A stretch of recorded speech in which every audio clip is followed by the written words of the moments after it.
Hello there, Red Rocket Art Studio here. I got the relay tower working again and the garage radio is finally back online. And it's not just the radio, the tripod light is up and running too. Well, mostly. Looks like the generator is acting up again. So, let me drop the volume up for a second and I'll show you what this setup can really do. But jokes aside, this isn't just a radio.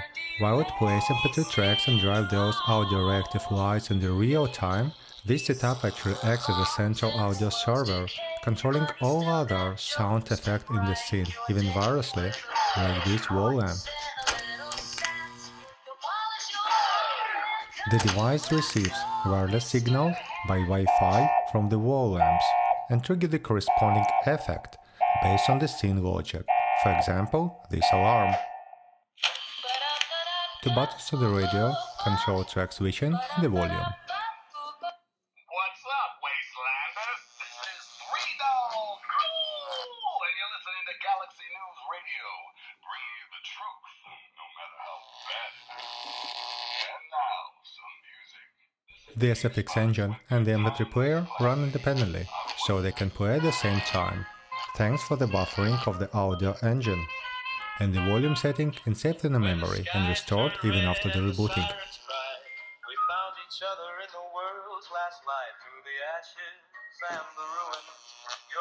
The best part?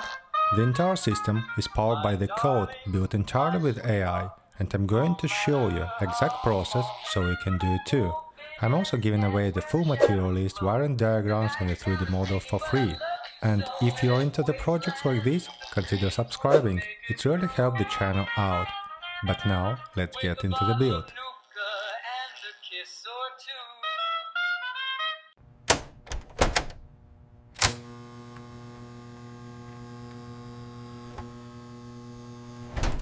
So, and the first stage of the project is the assembly. I already have the 3D printed electronic enclosure in the form of the Vortex box, and I have the 3D printed fallout style radio enclosure.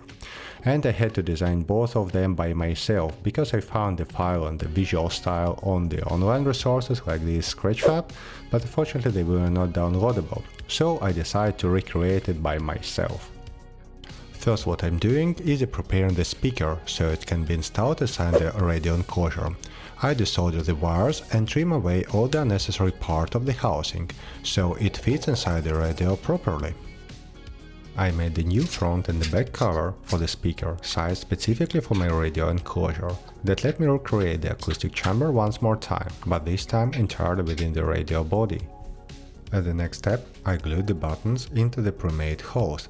I used regular super glue for this step, and then I checked that the buttons were still working as they should. Then I soldered them in place. Next, cable management. I drew a hole through the acoustic chamber and passed the button wire through it. Then I used the same holes for the front panel backlight LED wires as well. And here the final result of the radio assembly. And now we can run a quick test to confirm that everything is working properly. First I'm testing the LED and I'm just attaching here the 3 and 3 volts and switching on power. As you can see, that's working fine, good. Next, let's test up the speaker. I'm using DF Player Mini for this case, and I just took up the speaker and soldered it to the board, pop up the SD card with my song, and I powered up by the 3 and 3 volts. So, let's see.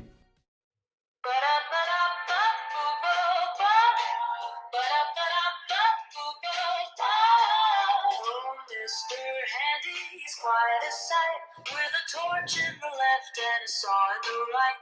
He'll clean your floors, make dinner too. There's nothing that Mr. Handy can't do, oh Mr. Next, I carefully attaching the button caps. I have to be really careful here not to get any super glue inside the mechanism, making sure that they are still actually click and work.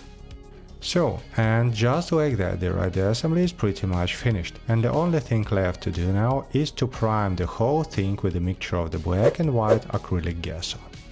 Done, let's go further. Next we move on to the workshop tripod, and I will start with preparing the LED lamps for it.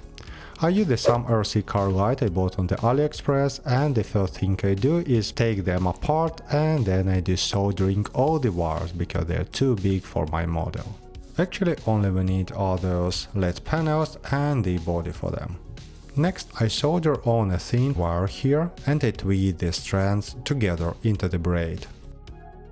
Then I put everything back together, close up the housing, and now we have our finished lamp, and in my opinion they look much better than the previous ones. Next we'll move on to the body of the workshop tripod. I found the model online on the open source file, but I had to modify it quite heavily to make it actually printable. Assembling and gluing up all together was actually quite a hassle process, mainly because of the huge amount of the small parts. But in the end, I've got it done. After that, I marked out and drilled all the mounting holes I needed, nothing specific to that part. Then using including the bolts and nuts, I just assembled everything together. Alright, so the workshop tripod is fully assembled and now it's ready for the next step, painting. Next, we move on to the hard part, assembling and soldering all the electronics. I've prepared the wiring diagram we will following through the entire build, and I want to point out one thing right away. I'm not a professional electrician, so everything you'll see here is done from a hobbyist perspective. Use it on your own risk. Let's start with the power supply. I soldered the charging module and glued it into the case using the regular super glue. Next is the battery. Space is super tight inside, so I had to solder the wires directly to it. After that I adding micro switch and a fuse. Now we can tell that charger is actually working. As you can see, all is fine.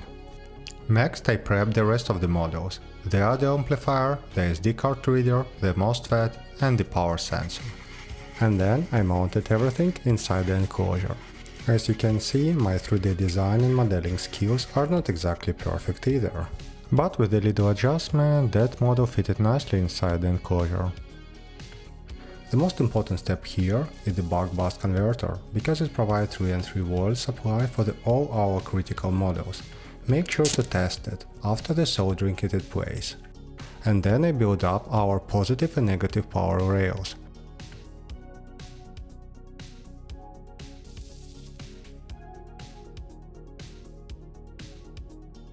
Once everything is powered from the 3 and 3 volts, we can hook up the data lines to our ESP32 Nano, once again following the wiring diagram exactly. Next step, I do a small hole in the cover and then I widen it with the file, so the wires can pass through it more easily. After that I rolled all the wires through the opening and hook up the radio itself. Let's just finish soldering this section, and honestly speaking at this point it already looks like something I'd be a bit nervous to switch on, but let's see, it's time to test it. I have no experience with coding, so for actual firmware development I mostly used vibe coding. What is important that the code went through the several development iterations. First I got the all core functions up and running and tested all the main hardware. In the second stage, I built a hybrid flickering LED mode, where the lights flickering together with the sound. Next, I got the MP3 player working and added button controls. On the fourth step, I built an SFX event engine to play sound effects alongside the music. And finally, in the fifth stage, I added independent wireless control for the SFX effects using ESP-NOW. So, at what we have in the end.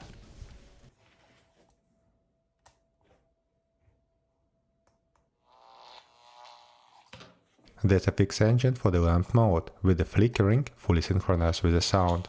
The processor reads the waveform of the SFX file and adjusts the blinking light accordingly. At the same time, an MP3 player runs through the sound mixer with buffering, so everything works smoothly and without any delays. Good. The navigation buttons, which also the volume controls on the radio case, work perfectly as well. The final state of the electronics inside the case look like this. I wouldn't say that it's perfect, but I can live with that. The magnets in the case make it easy to open and close, so I can update the software as many times as needed.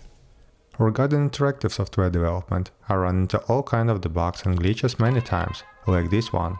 Iterative development helped me quickly identify which function or update was causing the problem, so I could roll back quickly to the last saved revision and fix it. In total, I made 38 revisions before I got firmware that actually worked and satisfied me. And we are finally in the home stretch. Time for painting. Fortunately, the painting job on this one isn't too tricky, and the first step is getting the base coat down, and for that I went with the heavy ochre. Next up, I take some mahogany and paint over the primer on any parts that are going to be metallic later. I found this makes the absolute perfect base coat for metallic dry brushing. Leather brown mixed with a tiny drop of vermilion is used as the base for the wooden radio casing. Next, I use Panzer dark gray for the fittings, connections and darker details. Alright, let's assemble it all together, and this is it for the base colors. And now it's time to create the wood grain effect on the casing. After a bit of the trial and errors, I come up with that technique. I take a mix of the burnt umber and the black, grab an old worn out brush and make long sweeping strokes along the direction of the grain to simulate the real wood. The important part here, not to overwork it. It's time for a filter. I mix mahogany with some water and a glaze medium, and then I apply it over the entire surfaces of the radio made of wood. Then let it dry. While the radio casing is drying, I prepare the back panel. Using the core chainmail and the dry brushing technique, I cover the metallic surfaces. Next, using a piece of a solder wire, I make the radio antennas. Then I glue them to the back of the panel with the superglue. Following my reference, I prepare the label for the back panel. I cut out the pre-printed label and stick it on using PVA glue. Then I touch up the edges using the Tamiya panel liner. And finally, the back panel is finished. Looks cool in my opinion. By this point, the rest of the parts have already dried, and this is how they look. So we can move on to the next stage, dry brushing all the metallic surfaces, and once again I'm using chainmail for this step. Nothing specific or complicated, very regular process. And now comes one of my more interesting parts, making the glowing radio display. I printed the display on paper, and first I check the size to figure out which one fit the front panel best. Then I cut it out and once again used a mixed PVA glue and the water to attach it to the back of the panel. After that, I gently press the paper towards by my finger to create the lens effect. After that, I leave it dry for about 20 hours. Once dry, I coat the display with a thin layer of the gloss varnish. So, that's the radio done, and I'm really happy with the result. For the electronic box, I use a filter mix made from the deep blue ink and the smoky ink, covering the entire surface. Next, I use a mix of leather brown and sun yellow to paint the Voltec logo. Then I do spawn chipping with a mix of the mahogany and black. We're done for now with that part. Good. Now it's time to move on to the tripod. The first thing I do is grab some chainmail and upsize spawn chipping directly on the lamp's head. I use the same technique with the spawn chipping to the tripod base, using a mix of the mahogany and black. Finally, adding a touch of a shiny metal in the center of the larger chips. And our tripod is ready. And now all that's left is to attach the lamps. The last weathering step I used here is enamel work. I apply engine green and striking green to the base with electronics and to the tripod. First, I paint the strake with a fine brush, and then I soften them with a soft brush and some white spirit. I explain the technique in detail in my other videos, so please watch those if you skip them. For those of you who stayed until the very end, besides my huge thank and respect for your patience, I want to share one trick. When I started filming the final setup, I realized that lamp light was too cold, so I decided to warm up the tone a bit. I applied a palette flash directly over the LEDs, and just look how much the color of the light changed. It looks so much better now.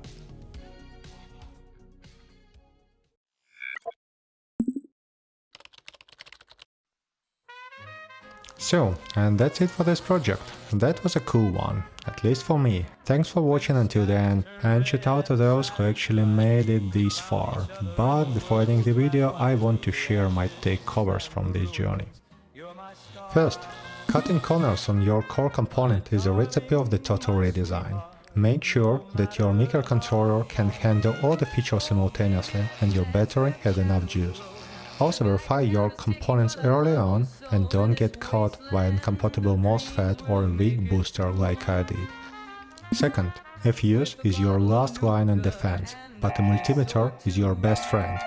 Before applying power for the first time, always check for the short circuits. Always be extremely careful with the flashing firmware. Disconnect the battery to prevent the reverse polarity or power conflicts. It takes 30 seconds to check, but it can save you 30 hours for rebuilding. Third one, even with AI assistance, a clear system architecture is the must. Define the final goal and break the project into the modular stages.